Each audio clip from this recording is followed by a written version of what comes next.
Hari ni kami nak tunjukkan cara hiking. Let's go. Hiking. Okay, sebelum hiking kita kena mula dengan exercise. Okay, first kita start dengan pre-workout. Kita adalah shoulder twist. Kita start dengan tangan kita buka lebar. And then ke belakang, ke depan, belakang, depan. And then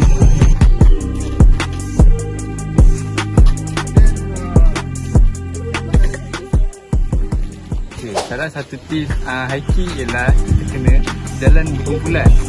Go.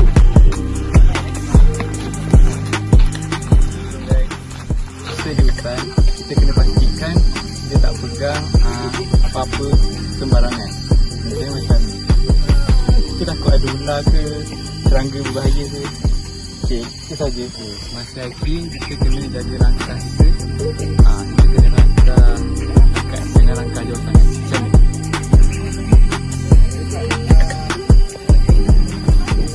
Okay, that's it. Lihatlah teman-teman, inilah akibat bila berlari masa hiking. Dah kena. Jom sambung.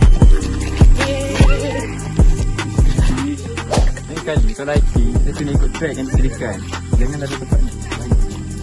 Let's go. Masa di hutan, kita kena guna apa-apa yang disediakan oleh pihak berkuasa. Contohnya tali ni. Tali ni sebagai penanda jalan trail yang kita akan lalu.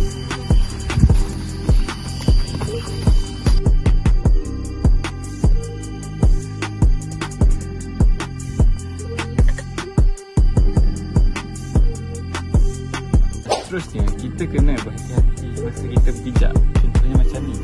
Tengok jalan yang sangat curam dan batu berakar-akar. Tengok Okay, semasa hiking jangan lupa benda yang paling penting, iaitu air. Dah.